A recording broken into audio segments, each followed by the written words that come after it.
بسم اللہ الرحمن الرحیم۔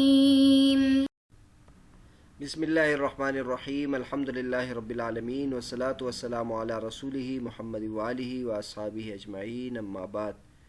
درس نمبر 87۔ آج کے سبق کا عنوان ہے حدیث میں اختصار اور روایت بالمعنی کا حکم۔ ضعیف حدیث کی بحث چل رہی تھی، مردود حدیث، غیر مقبول حدیث کی بحث چل رہی تھی، جس میں راوی پر کوئی جرح ثابت ہو، اور پھر اس میں ساتویں قسم یہ تھی کہ راوی ثقہ راوی کی مخالفت کرے، اور پھر مخالفت کی مختلف قسمیں حافظ ابن حجر رحمۃ اللہ علیہ نے ذکر کی تھی۔ آخر میں جو قسم ذکر کی تصحیف و تحریف کی، جس میں راوی تبدیلی کرتا ہے الفاظ میں یا نقطوں میں یا اعراب میں، اور تو اس کی وجہ سے حدیث ضعیف ہو جاتی ہے۔ چونکہ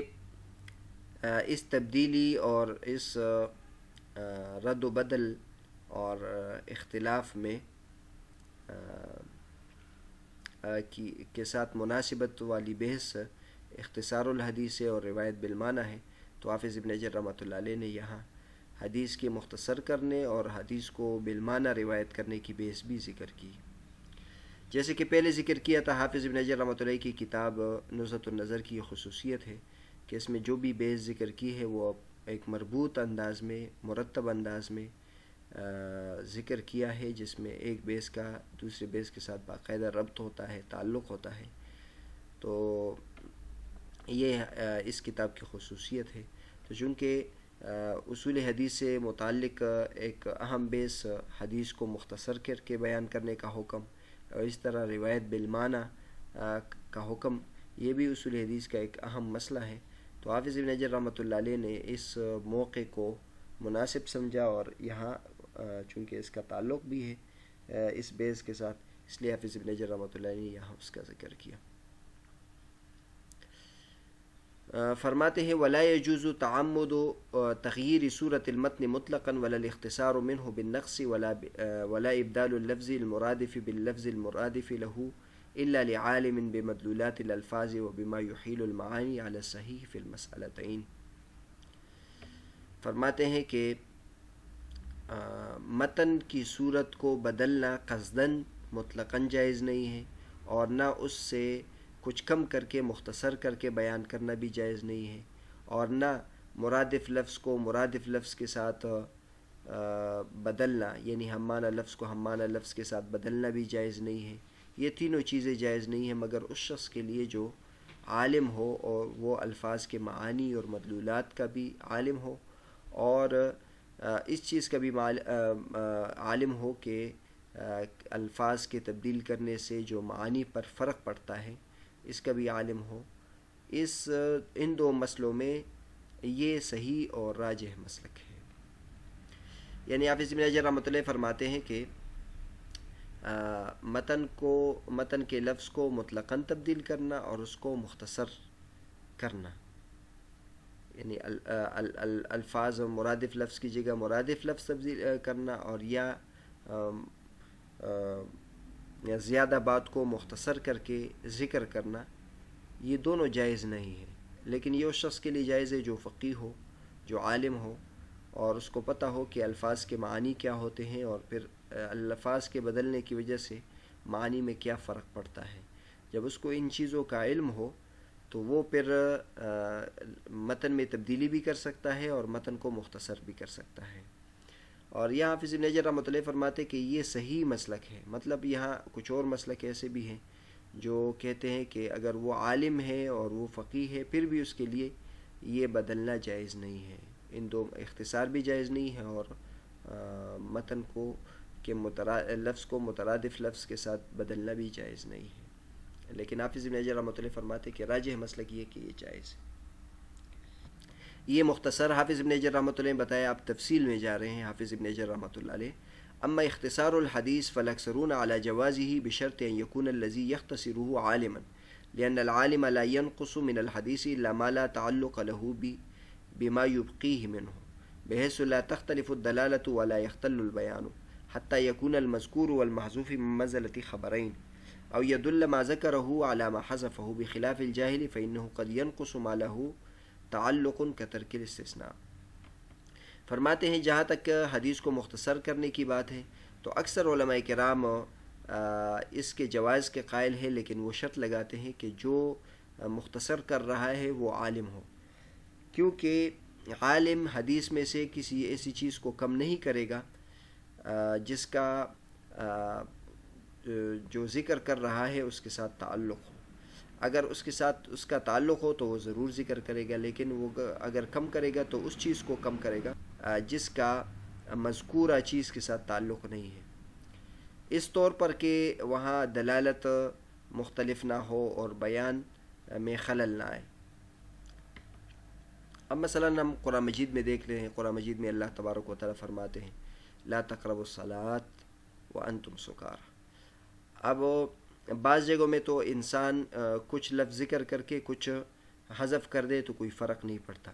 لیکن بعض جگہوں میں اگر کسی ٹکڑے کو حذف کر دے تو اس سے فرق پڑتا ہے. جیسے لا تقربوا الصلاۃ، آپ نماز کے قریب نہ جاؤ، تو اب اس سے معنی پہ فرق پڑتا ہے. لیکن اگر وہ یوں ذکر کرے لا تقربوا الصلاۃ وانتم سکارى، جب آپ نشے میں ہو تو آپ نماز کے قریب نہ ہو، تو یہ پھر درست ہے. تو یہاں وانتم سکارى کو ذکر نہ کرنا اس کی وجہ سے معنی پر فرق پڑتا ہے. تو اسی طرح اگر کوئی حدیث ہے اس میں اختصار کرتے ہیں، مثلا نبی کریم صلی اللہ علیہ وسلم نے کوئی بات کی، تو اب حدیث میں اس طرح ہے کہ نبی کریم صلی اللہ علیہ وسلم سوار تھے اور انہوں نے ایک بات کی، تو اب سوار تھے اس کا حدیث کے ساتھ کوئی فرق نہیں پڑتا اگر یہ حذف کر دے. یا حضور صلی اللہ علیہ وسلم نے نماز کے بعد یہ بات فرمائی، تو اب وہ اگر نماز کے بعد کا لفظ حذف کر دے کہ نبی کریم صلی اللہ علیہ وسلم نے یہ بات فرمائی، تو اس سے کوئی فرق نہیں پڑتا. تو اگر وہ ایسی بات کو حذف کرے جس کا دلالت اور معنی مختلف نہیں ہوتا اور بیان میں کوئی خلل نہیں آتا، یہاں تک کہ جو مذکور ہو، جو محذوف ہو بمنزل خبرین ہے کہ ہو، مطلب وہ دو خبروں کی بمنزل ہو، تو اس میں ایک کو ذکر کرنا اور دوسرے کو حذف کرنے سے کوئی فرق نہیں پڑتا. مثلا عام طور پر ایک دو باتیں ہیں، کوئی ہمیں کہتا ہے کہ زید آیا ہے اور عمر آیا ہے. اب ان میں سے ہم نے ایک کو حذف کر دیا کہ زید آیا ہے، اور یہ ذکر کیا، اور یہ کہ عمر آئے ہیں اس کو ذکر نہیں کیا، تو اس سے کوئی فرق نہیں پڑتا.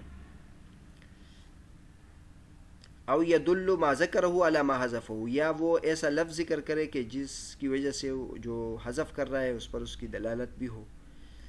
تو یہ اس عالم کے لیے تو یہ جائز ہے، کیونکہ عالم کو پتہ چلے گا کہ میں جو چیز حذف کر رہا ہوں اس کی وجہ سے کوئی فرق نہیں پڑتا. بخلاف جاہل کے انہ قد ينقص ما له تعلق، کیونکہ وہ کبھی کبھی ایسی چیز کو بھی حذف کر دے گا، وہ کم کر دے گا جس کا تعلق ہوتا ہے، جیسے کہ استثناء کو ترک کر دیا، استثناء کو حذف کر دیا. جیسے مثلا میں نے ابھی مثال دی لا تقربوا الصلاۃ وانتم سکارى، اس کا تعلق ہے، اب اس کو ذکر نہ کرنا اس کی وجہ سے فرق پڑتا ہے. اختصار الحدیث سے متعلق ایک بحث ہے روایت بالمعنی کی، تو حافظ ابن حجر رحمۃ اللہ نے اس کی بحث بھی ذکر کر دی. واما الروایت بالمعنی فالخلاف فیہا شہیر والاکثر علی الجواز ایضا، ومن اقوى حججهم الاجماع على جواز شرح الشریعة للعجم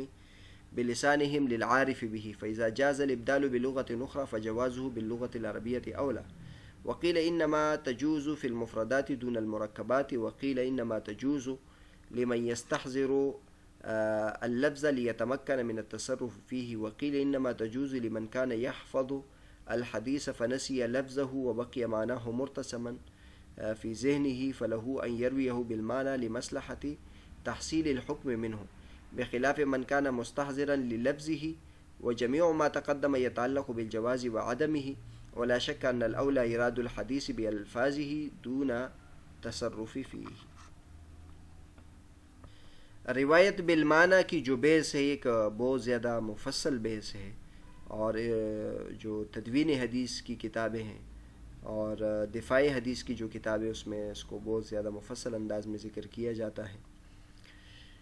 لیکن چونکہ یہ کتاب بہت مختصر ہے تو حافظ ابن حجر رحمۃ اللہ علیہ نے اختصار کے ساتھ روایت بالمعنی کے بارے میں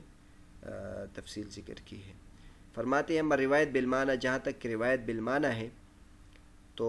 روایت بالمعنی کا مطلب یہ ہوتا ہے کہ ایک حدیث کو الفاظ نبی کریم صلی اللہ علیہ وسلم کے الفاظ کے ساتھ، یا اس کو شیخ نے جو الفاظ سنائے ہیں اس کے ساتھ نہ نقل کیا جائے، بلکہ اس کے ہم معنی اور اس کے مقصودی اور مفہومی بات کو بیان کیا جائے، تو اس کو روایت بالمعنی کہتے ہیں۔ ہم تک جو کلام اللہ پہنچا ہے، اللہ تبارک و تعالیٰ کا کلام، تو وہ روایت باللفظ کے طور پر پہنچا ہے، یعنی اس میں اللہ تبارک و تعالیٰ کے جو الفاظ ہیں وہ جبریل علیہ السلام کے ذریعے سے نبی کریم صلی اللہ علیہ وسلم اور پھر صحابہ کرام کے واسطے سے ہم تک منتقل ہوئے ہیں، اور وہ مصحف میں ثبت ہیں۔ تو اس میں جو الفاظ اللہ تبارک و تعالیٰ کی طرف سے وہی الفاظ ہیں، لیکن جو احادیث ہے تو احادیث میں دو قسم کی احادیث ہے۔ بعض احادیث ایسی ہے کہ جو باللفظ منقول ہے، جیسے خاص طور پر جو معصور دعائیں ہیں، جو نبی کریم صلی اللہ علیہ وسلم سے دعائیں منقول ہیں، یا اس طرح جو جوامع الکلم احادیث ہے، چھوٹی چھوٹی احادیث ہے جس میں اس کے الفاظ نبی کریم صلی اللہ علیہ وسلم سے ہم تک پہنچے ہیں۔ اس کے علاوہ جو عام طور پر احادیث ہے، نبی کریم صلی اللہ علیہ وسلم کے قصے، نبی کریم صلی اللہ علیہ وسلم کے احوال ہیں، نبی کریم صلی اللہ علیہ وسلم کے ارشادات ہیں، تو اس میں روایت بالمعنی کے طور پر ہم تک پہنچے ہیں۔ لیکن یہ ضروری نہیں کہ وہ سب روایت بالمعنی ہیں، وہ محدثین بہت زیادہ اہتمام کرتے تھے کہ اس نے جو لفظ سنا ہے وہ آگے پہنچا دے۔ تو لیکن اس کے ساتھ ساتھ ان کے پاس یہ ایک جواز کی صورت بھی تھی کہ وہ ضروری نہیں ہے کہ وہ لفظ کا خیال رکھے، وہ معنی بھی نقل کر سکتے ہیں۔ آگے ہم دلائل بھی اس کے دیں گے۔ تو روایت بالمعنی اس میں اختلاف ہے مشہور، لیکن اکثر علماء کرام جواز کے ہیں، اور ان کی بہت دلیلیں، یعنی طرفین کے بہت زیادہ دلائل ہیں، لیکن جو اکثر اور جمہور علماء کرام کی جو دلائل ہیں ان میں جو سب سے زیادہ قوی دلیل ہیں وہ اجماع ہے۔ اس بات پر اجماع ہے کہ جو شریعت کی تشریح عجم کے لیے انہی کے زبان میں یہ جائز ہے۔ اب مثلا قرآن مجید کا ترجمہ اردو میں جائز ہے، قرآن مجید کا ترجمہ انگلش میں جائز ہے، تو ظاہر ہے جب ہم قرآن مجید کا ترجمہ انگلش میں کریں گے تو انگلش میں جو الفاظ ہوں گے وہ اللہ تبارک و تعالیٰ کی طرف سے تو نہیں ہوں گے، وہ ہم اس کے مترادف اور اس کا ہم معنی الفاظ ذکر کریں گے جو عربی کے الفاظ ہے، اور اس کے انگلش میں جو ہم معنی لفظ ہے وہ ذکر کریں گے۔ تو جو انگلش کے الفاظ ہے وہ تو اللہ تبارک و تعالیٰ کی طرف سے نہیں ہوں گے، لیکن ظاہر ہے ہم لوگوں کو اس کا ترجمہ کرتے ہیں، اس طرح حدیث میں کا ترجمہ ہم دوسرے زبانوں میں کریں گے۔ تو اگر ترجمے کو دیکھیں تو ترجمے میں تو ایک جو زبان ہوتی ہے وہ مکمل دوسری زبان میں تبدیل ہو جاتی ہے، تو جب ایک زبان کو دوسری زبان میں مکمل تبدیل کرنے کی اجازت ہے تو ایک زبان کے اندر جو اس میں مترادف الفاظ ہے، اس کے ہم معنی الفاظ ہے، اس کے ساتھ نقل کرنا تو لازماً ضروری طور پر جائز ہوں گے۔ تو فرماتے حافظ ابن حجر رحمۃ اللہ علیہ کہ ان کی جو سب سے زیادہ قوی دلیل ہے وہ اس بات پر اجماع ہے کہ شریعت کی تشریح جائز ہے عجموں کے لیے، جو غیر عرب ہے ان کے لیے، انہی کی زبان میں، للعارف بھی، جو اس زبان سے واقف ہو، یعنی دونوں زبان سے، جو عربی سے بھی واقف ہو اور اردو سے بھی واقف ہو یا انگلش سے بھی واقف ہو، تو اس کے لیے جائز ہے، کیونکہ اس کو پتہ چلے گا کہ اس عربی لفظ کا مترادف اور اس کا ہم معنی اور اس کو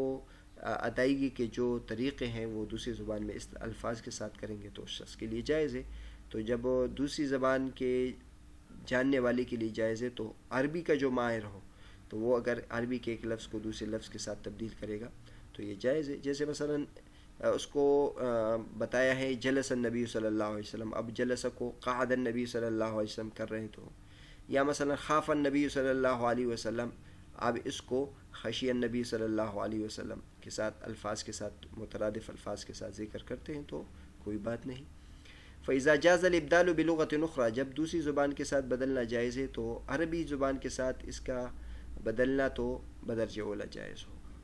تو یہ جمہور علماء کرام کا مسلک ہے اور ان کی دلیل ہے، لیکن حافظ ابن حجر رحمۃ اللہ بعض دیگر علماء کرام کے مسالک بھی ذکر کرتے ہیں۔ تو ایک مسلک یہ ہے انما تجوز فی المفردات دون المرکبات، بعض اس کی اجازت دیتے مرکبات میں، مرکبات میں اجازت نہیں دیتے، وہ کہتے ہیں چونکہ روایت بالمعنی ضرورت کے وقت جائز ہے، تو اب ضرورت مفردات میں ہے مرکبات میں نہیں ہے، لہٰذا مکمل جملے کو تبدیل نہیں کر سکتے، لیکن اس کے چھوٹے چھوٹے الفاظ کو اگر ضرورت پڑے تو تبدیل کر سکتے ہیں۔ اور بعض علماء کرام فرماتے ہیں کہ یہ اس شخص کے لیے جائز ہے لمن یستحضر اللفظ، جو اصل لفظ کو بھی اس کو یاد ہو، اس کو اس کا استحضار ہو، تاکہ اس میں تصرف اس کے لیے ممکن ہو۔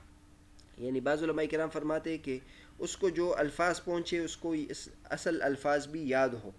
اور پھر موقع محل کے مطابق وہ اس میں تبدیلی کر سکتا ہے، کیونکہ جب اصل لفظ اس کو یاد ہوگا تو اس کو پتہ چلے گا کہ اصل الفاظ یاد ہے، اور اس کے مقابلے میں جو میں لفظ استعمال کر رہا ہوں یہ واقعی اس کے قائم مقام بن سکتا ہے۔ بعض علماء کرام یہ فرماتے ہیں، اور بعض یہ فرماتے ہیں انما تجوز لمن کان یحفظ الحدیث، جس کو حدیث یاد ہو لیکن اس کے الفاظ اس کو بھول گئے ہوں اور معنی اس کے ذہن میں مرتسم ہو یعنی موجود ہو، تو اس کے لیے جائز ہے یروی ہو بالمعنی کہ وہ بالمعنی روایت کرے، لمصلحت تحصیل الحکم منہ، اس مصلحت کے لیے کہ اس سے حکم حاصل ہوگا۔ یعنی بعض علماء کرام فرماتے کہ یہ جو روایت بالمعنی یہ ضرورتاً جائز ہے۔ مثلا ایک راوی کو ایک روایت پہنچی ہے کہ نبی کریم صلی اللہ علیہ وسلم نے فلاں حکم کے بارے میں یہ فرمایا ہے، لیکن اس کو وہ الفاظ بعینی ہی یاد نہیں ہیں، لیکن اس کا مفہوم یاد ہے، تو اب ایسے شخص کے لیے مجبوراً روایت بالمعنی جائز ہے، کیونکہ اگر یہ روایت بالمعنی نہیں کرے گا تو وہ نبی کریم صلی اللہ علیہ وسلم کی حدیث آگے پہنچے گی نہیں، جس کی وجہ سے حکم اس سے حاصل نہیں ہوگا، حکم اس سے مستنبط نہیں ہوگا اگر یہ خاموش ہو جائے گا۔ تو لہٰذا ضرورتاً اس کے لیے جائز ہے، ہم اس کو کہیں گے کہ بھائی آپ کا یہ بالمعنی نبی کریم صلی اللہ علیہ وسلم کی حدیث بیان کرنا یہ بھی بہت بڑی بات ہے، کیونکہ اس کی وجہ سے فلاں حکم شریعت کا ثابت ہو جائے گا۔ تو بعض علماء کرام نے یہ شرط لگائی ہے، اور اس مسلک والوں کے نزدیک اگر اس کو اصل لفظ یاد ہو تو اب اس کے لیے اس کی اجازت نہیں ہے، کیونکہ اب ضرورت نہیں ہے، تو اب اصل الفاظ بیان کریں گے۔ بہرحال حافظ ابن حجر رحمۃ اللہ جمہور علماء کرام کا مسلک بھی نقل کیا اور دیگر مسلک بھی نقل کیے ہیں۔ آخر میں حافظ ابن حجر رحمۃ اللہ فرماتے کہ یہ جو ماقبل میں اختلاف اور روایت بالمعنی کے بارے میں گزر چکا ہے، تو یہ جواز اور عدم جواز سے متعلق ہے، اولا اور خلاف اولا کے بارے میں نہیں ہے۔ یعنی بعض علماء کرام فرماتے روایت بالمعنی جائز ہے، بعض کہتے جائز نہیں ہے، لیکن اس میں کوئی شک نہیں ہے کہ اگر حدیث کو باللفظ نقل کرے تو یہ سب کے نزدیک اولا ہے اور اس میں تصرف نہ کرے، لہذا بہتر تو یہ ہے کہ راوی حدیث میں تبدیلی نہ کرے بلکہ اس کو لفظ باللفظ ہی نقل کرے۔ لیکن اگر باللفظ نقل نہ کرے، بالمعنی نقل کرے تو یہ جائز ہے،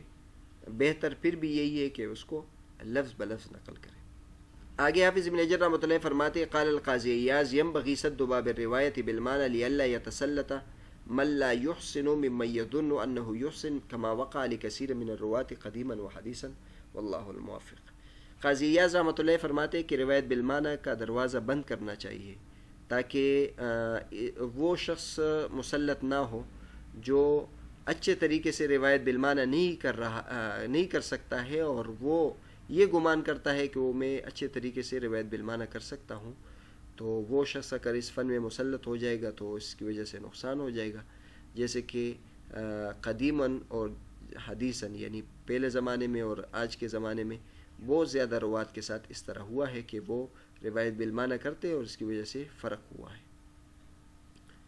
بہرحال یہ جو روایت بالمعنی کی اجازت تھی تو ایک ضرورت کی وجہ سے تھی، تو جہاں ضرورت نہیں ہوگی تو پھر روایت بالمعنی کی اجازت نہیں ہوگی۔ تو قاضی عیاض رحمۃ اللہ علیہ کی یہ بات ایک ترغیب کے طور پر ہے کہ لوگ اس میں احتیاط بہت کریں اور روایت بالمعنی میں تسرع اور جلد بازی اور اس سے غلط فائدہ نہ اٹھائے۔ نیچے نور الدین ترسا فرماتے قد استقر القول على منع روایت بالمعنی لأن الحدیث قد دونت فی الدواوین فزالت الحاجت للرخصة بالروایت على المعنی۔ کہتے اب تو روایت بالمعنی کے منع پر ہی قول ٹھہر گیا ہے، یعنی اب تو یہی قول راجح ہے کہ روایت بالمعنی جائز نہیں ہے۔ یعنی یہ جو روایت بالمعنی کے جواز کی بات ہم کر رہے تھے یہ اس زمانے کی بات تھی جب روایت کا دور تھا، اب تو روایت کا دور نہیں ہے، اب تو جتنی بھی حدیث ہے وہ کتابوں میں مدون ہو چکی ہے۔ یہ ایک بہت فائدے کی بات ہے کہ جتنی بھی احادیث ہم تک پہنچی ہے، ایک زمانے میں تو یہ تھا کہ یہ سینوں میں تھی یہ حدیث، اور ٹھیک ہے وہ کتابی ذخیرہ بھی ہوتا تھا لیکن لوگ اس کو زبانی روایت کرتے تھے ایک دوسرے سے، لیکن بعد میں جتنی بھی احادیث تھی وہ تمام مدون ہو گئی، اور یہ تقریباً 4 صدی کے بعد اب جتنی احادیثیں ہیں وہ سب مدون ہو گئی تھی، اب تو جو حدیثیں ہیں ہم اس طریقے سے بیان کرتے ہیں کہ بخاری شریف میں ہے، مسلم شریف میں، ترمذی شریف میں، ہم روات کی بنیاد پر نہیں کرتے کہ فلاں نے مجھ سے روایت کیا، فلاں نے مجھ سے روایت کیا. لہٰذا علماء کرام فرماتے ہیں کہ اب اگر دنیا میں کوئی شخص کھڑا ہو جائے اور وہ اپنی سند بیان کر کے میں نے فلاں سے سنا، انہوں نے فلاں سے سنا، انہوں نے فلاں سے سنا، اور پھر وہ ایک حدیث روایت کرے اور وہ کتب حدیث میں نہ ہو تو وہ روایت درست نہیں ہوگی، کیونکہ اب جتنی بھی حدیث ہے وہ کتب میں مدون ہو چکی ہے. لہٰذا اب روایت بالمعنی کی ضرورت نہیں ہے. اب کوئی یہ نہیں کہہ سکتا کہ اپنی طرف سے ایک حدیث اپنے الفاظ میں بیان کرے اور کہتی بخاری شریف میں ہے. ہاں بیان کرنے میں تو اس کے مفہوم کو بیان کر سکتا ہے، لیکن اگر وہ لکھنے کی صورت میں ہو اور پھر وہ اپنے مفہوم میں لکھے اور پھر کہ یہ بخاری شریف میں ہے تو یہ درست نہیں ہے. لہٰذا وہ رخصت اب نہیں رہی، حاجت بھی نہیں ہے، تو پھر یہ روایت بالمعنی کی رخصت بھی نہیں ہے. اس تنبیہ کو آپ دیکھیں، ابن صلاح رحمۃ اللہ علیہ نے یہ بات ذکر کی ہے علوم حدیث میں، اس طرح شرح الالفیہ میں بھی ذکر دیکھ سکتے ہیں، اور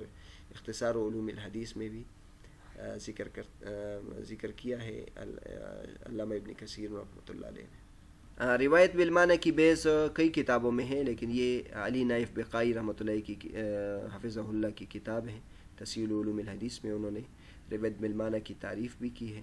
الروایت بالمعنی ہی نقل مرادہ صلی اللہ علیہ وسلم بغیر الفاظی، کہ حضور صلی اللہ علیہ وسلم کے مراد کو اور مقصد کو ان کے الفاظ کے علاوہ کے ساتھ نقل کرنا. اور یہ پہ لکھا ہے کہ کوئی بھی حدیث روایت بالمعنی کی وجہ سے ضعیف نہیں ہو سکتی جب تک کہ وہ وجوہات نہ ہو جس کی وجہ سے حدیث ضعیف ہوتی ہے. ہاں اگر کوئی امام فن کو پتہ چل جائے کہ یہاں جو راوی نے روایت بالمعنی کیا ہے اس کی وجہ سے معنی پر اور مطلب پر فرق پڑا ہے اور اس کو اس کی غلطی کا پتہ چل جائے تو پھر یہ ایک علت ہوگی. اس کے بعد روایت بالمعنی کا حکم بیان کیا ہے جو حافظ ابن حجر رحمۃ اللہ علیہ نے بیان کیا ہے، اور یہاں انہوں نے وضاحت کی ہے کہ جاہل اور جو بالکل مبتدی آدمی ہے فن سے تو اس کے لیے روایت بالمعنی جائز نہیں ہے. البتہ جو فقیہ ہے اور جو ادب عربی اور علوم عربیت میں کمال مہارت رکھتا ہو تو اس کے لیے اس کی اجازت ہے، لیکن اس کے لیے بھی کچھ شرائط ہیں، اور وہ یہ ہے کہ وہ حدیث جوامع الکلم میں سے نہ ہو اور نہ وہ حدیث میں ہو جن کے الفاظ کو یاد کرنا ضروری ہے، جیسے تشہد ہو گیا، قنوت ہو گیا، تو اس کو اپنے الفاظ میں روایت نہیں کر سکتا، ان کو انہی الفاظ کے ساتھ روایت کرنا ضروری ہے. یہاں انہوں نے ایک مثال بھی دی ہے جس کی وجہ سے روایت بالمعنی کی وجہ سے بعض مرتبہ فرق بھی پڑتا ہے، تو اس لیے ہر ایک کے لیے جائز نہیں ہے. ومن أمثلته أيضا ما وقع لشعبة مع جلالته وإتقانه أنه سمع من إسماعيل بن علي حديث النهي أن يتزعفر الرجل. اب کہتے شعبہ کو دیکھ لے کہ وہ اپنے فن میں کس قدر جلیل و شان اور بڑے ہیں، لیکن ان کے ایک لفظ کی تبدیلی کی وجہ سے معنی پر کتنا فرق پڑا ہے. انہوں نے اسماعیل ابن علیہ سے یہ حدیث سنی تھی کہ نبی کریم صلی اللہ علیہ وسلم نے مرد کے لیے زعفران لگانے سے منع کیا ہے. نہى النبی صلی اللہ علیہ وسلم يتزعفر الرجل، تو اب اس نے اس کو بالمعنی روایت کیا نہا عن التزعفر، کہ نبی کریم صلی اللہ علیہ وسلم نے زعفران لگانے سے منع کیا ہے. تو اب نبی کریم صلی اللہ علیہ وسلم نے مطلقاً زعفران لگانے سے تو منع نہیں کیا ہے، عورت کے لیے زعفران لگانا جائز ہے، وہاں تو ان یتزعفر الرجل ہے. تو اسی قسم کی جو یعنی الفاظ کی تبدیلی ہے اس سے بہت زیادہ فرق پڑتا ہے. لہٰذا یہ اس کا اہتمام کرنا چاہیے کہ کوشش کرے کہ وہ الفاظ وہاں جہاں فرق پڑتا ہے اس کو اس میں تبدیلی نہ کرے.